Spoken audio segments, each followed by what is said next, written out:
People out there who are recognizing my work are beautiful people, and they have a big heart, and they're able to see talent. They're able to look at me not as a deaf person, but as an artist who happens to be deaf. So I really appreciate this cultural shift and people willing to change their perspectives. Yeah, that's great, yeah. I was out of town at the time, and I was a bit disappointed to not be near my wife. And so thank God that we have the smartphone technology and iPhones and all that. So I was able to see my wife on FaceTime, and when they made the announcement, we were both watching live, and we were both cheering. I really wanted to hug her, but I hugged my iPhone instead. Of course, I'd prefer to hug her in person, but of course I was so excited, and it was truly a blessing. I actually flew back to my hometown of Phoenix, Arizona, and I got off the plane. I saw all of these people with signs and posters saying, "Oscar nominee, this is my uncle is famous." And I saw former teachers, friends, family members, and everyone was at the airport to welcome me, and it just really touched me. It broke my heart.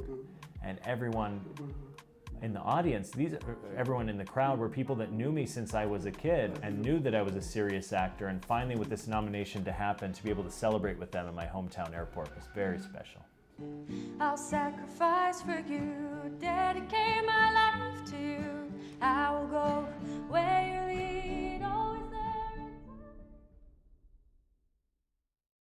When I was growing up, I grew up in the hearing world, where hearing people are listening to music and talking on the phone, and you hear all these background sounds and sirens, and I would tell myself, where was the opportunity for hearing people to become a fly on the wall in my world? And so I really love the moment of the 30 seconds of silence we have in our film. And I was able to say, finally, hearing people are able to feel and see and experience my silent experience. I've had a lifetime of silence throughout my life.